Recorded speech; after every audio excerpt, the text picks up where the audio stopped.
Ese actor se llamaba Richard Basehart, que no era ningún desconocido. Hombre, no era una gran estrella, pero había desarrollado una bonita carrera en los Estados Unidos, como por ejemplo en la película dirigida por Samuel Fuller en el año 51, A Bayoneta Calada. Pero vete aquí que su carrera dio un gran giro en Italia, y fue en el año 1954, con la película, la obra maestra de Federico Fellini, La Estrada, y eso le abrió nuevos mercados.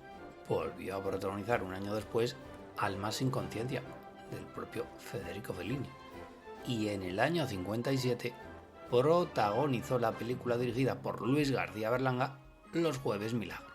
Y fue aquí haciendo las Europas, o más bien las Italias, donde Richard Basehart vivió su época dorada, hasta el punto de que te hacía dudar de si Richard Basehart no era un actor italiano que se había puesto seudónimo americano. Pues no, era del mismísimo Ohio, Estados Unidos. Y tenemos que hacer otra pequeña trampa con Peter Ustinov, porque Peter Ustinov tampoco es norteamericano, era británico, mire usted por dónde, pero desarrolló gran parte de su carrera en los Estados Unidos. Y hasta aquí vino para protagonizar en el año 1957 la película Un ángel pasó por Brooklyn, dirigida por Ladislao Baida. Otra pequeña trampa. Originariamente húngaro, director posteriormente nacionalizado español, que dirigió las míticas Marcelino Pan y Vino, El Cebo o esta Un ángel pasó por Brooklyn. Y también de la época dorada de Hollywood. Participó en una película española otro astro norteamericano, Joseph Cotten, un actor no lo suficientemente valorado y que ha participado en un montón de grandes películas. Empezó con Ciudadano Kane, empezó con Orson Welles, empezó con El Cuarto Mandamiento, siguió con La sombra de una duda de Don Alfred Hitchcock y luego se vino a hacer las Europas y también a hacer películas en España. Comanche Blanco, Spaghetti Western del año 1968 y realizado por José Briz Méndez. Al lado de quien protagonizó este Spaghetti Western a la española, al lado de William Shatner, sí, el Capitán Kirk de Star Trek. Y si de Spaghetti Western a la española hablamos, don Julio Butch dirigió en el año 1969 Los Desesperados. ¿Quién se encontraba al frente del reparto de esta película? Nada menos que Ernest Borgnine. Será por falta de grandes nombres.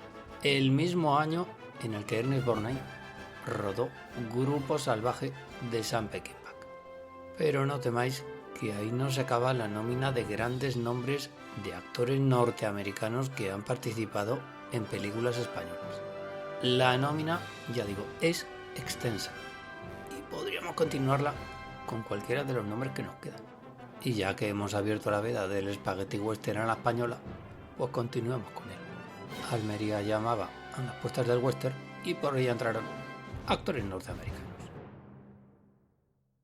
¿Escuchas? Lloviendo Cine.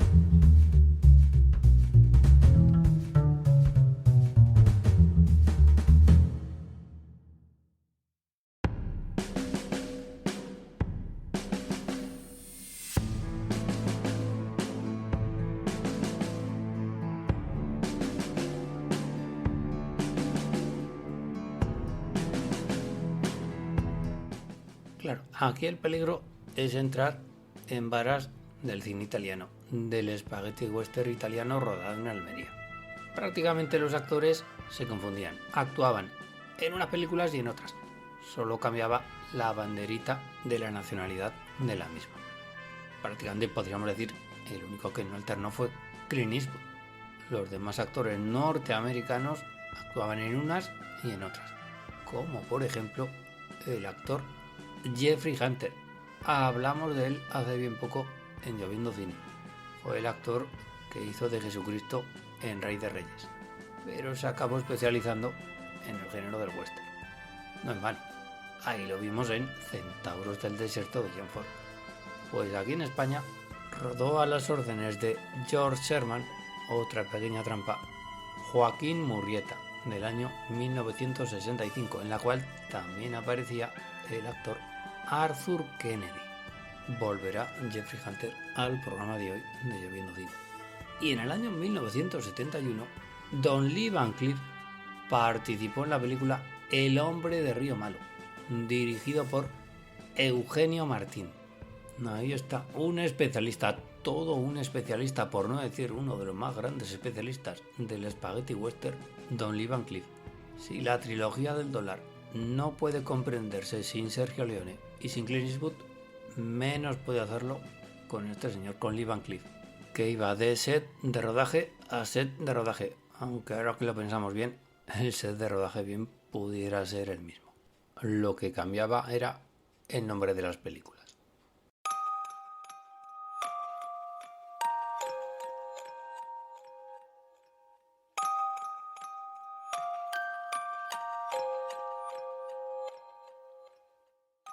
Y hemos dicho que iba a volver al programa de hoy de Lloviendo Cine Jeffrey Hunter.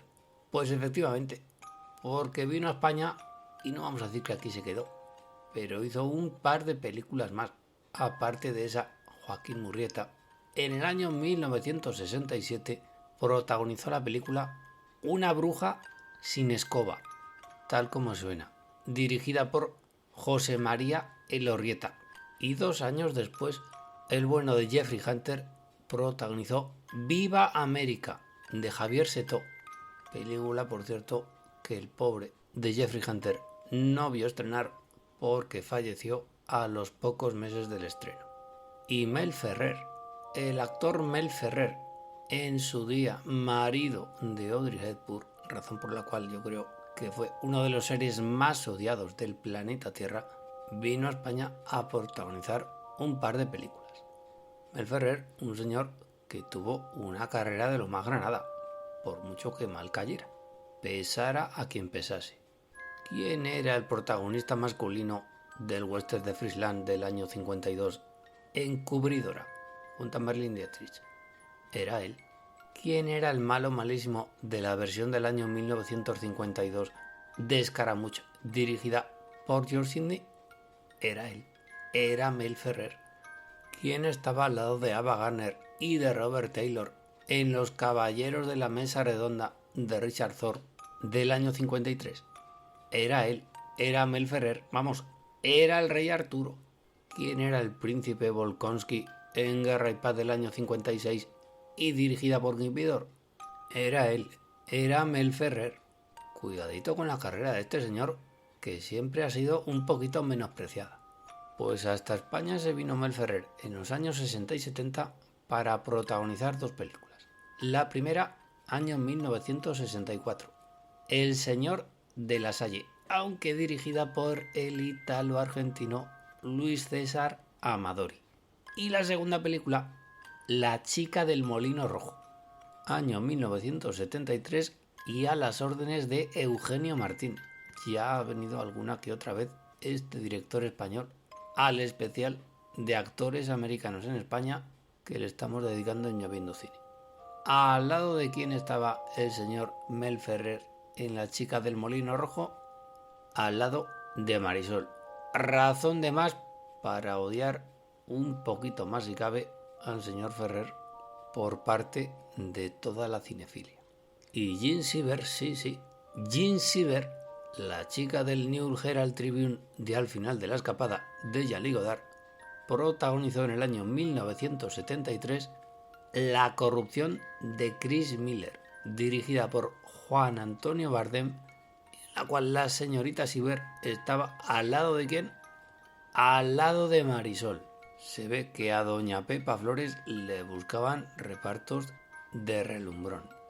Y Sue Lyon, sí, Sue Lyon, después de ser la Lolita de Kubrick y de llevar un fulgurante inicio de carrera, vamos, que trabajó con John Huston en La noche de la iguana, con John Ford en 7 mujeres y con Gordon Douglas en Hampa dorada, al ladico de Frank Sinatra. Después de ese fulgurante inicio de carrera, que posteriormente fue una brevísima carrera, se pasó por España para rodar 2 películas.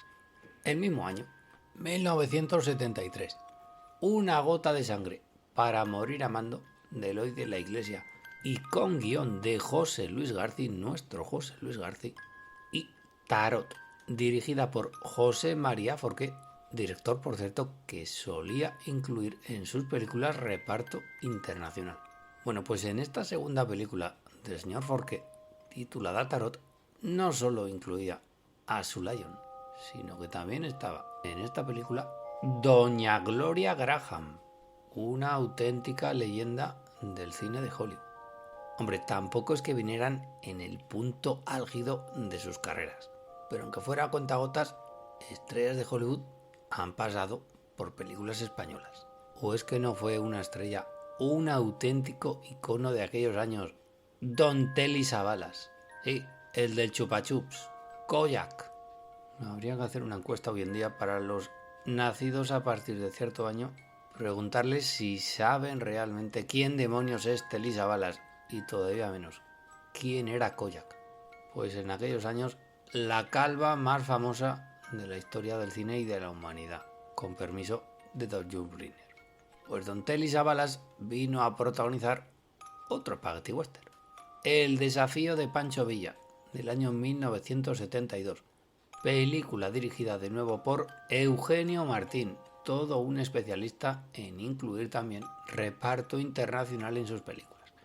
Y junto a quien estaba Telly Savalas en El desafío de Pancho Villa, junto a Chuck Connors, otro actor estadounidense especializado no solo en películas del oeste, sino también en películas de acción. Un tío que con sus casi 2 metros de altura y su cara a palo, lo tenía todo para intervenir en este tipo de géneros. Y en el año 1971, Carroll Baker protagonizó la película La última señora Anderson. ¿Y quién es Carroll Baker? Pues una señora nacida en Johnstown, Pensilvania, y que tuvo un inicio parecido al de Sue Lyon, porque en el año 56 protagonizó la película dirigida por Elia Kazan, Baby Doll, junto a Karl Malden y Eli Wallach. Ahí es nada. Pues Carroll Baker tuvo una más prolongada carrera que Sue Lyon, carrera que incluyó películas como La conquista del oeste del año 62, La historia más grande jamás contada del año 65 o Harlow, la rubia platino, en la cual hacía de Jean Harlow. Bueno, pues en el año 71 Carroll Baker vino para protagonizar esta película La última señora Anderson, dirigida por Eugenio Martín, que puede que vaya a pasar a la historia del cine español como el director de actores de Hollywood por antonomasia de nuestro cine. Y lo hemos nombrado antes cuando hemos hablado de Jeffrey Hunter. Arthur Kennedy no solo protagonizó en España aquella película de Joaquín Murrieta junto al bueno de Jeffrey, sino también la película del año 1974 y dirigida por Jorge Grau, No profanar el sueño de los muertos. Nos estamos dando cuenta de una cosa. Las películas protagonizadas por actores norteamericanos en España o bien son de terror, o bien de suspense, o bien un spaghetti western. Lo teníamos un poquito encasillado. ¿Que por qué películas podemos identificar al señor Arthur Kennedy? Pues lo hemos nombrado antes. Por ejemplo, por la película Encubridora. Lo que pasa es que ahí hacía del bueno de la película. Arthur Kennedy, uno de los grandes actores de reparto americanos y tampoco lo suficientemente recordados. Y podemos cometer otra pequeña trampa. Podemos cometer un pequeñísimo pecado venial con Orson Welles, película Campanadas a medianoche del año 65. Campanadas a medianoche es una película española, aunque el director sea americano. Y Orson Welles, per se, evidentemente no es español, aunque por exclusión y porque los americanos lo quisieron, no es que el señor Welles repudiara su nacionalidad, pero se hizo un poquito del corazón de las tierras en las cuales Orson Welles trabajó, ya fuera en Italia, en Francia o en España. No en vano. ¿Dónde reposan los restos del señor Orson Welles? Pues en la finca del torero Antonio Ordóñez. Por lo tanto, Orson Welles participó en una película española.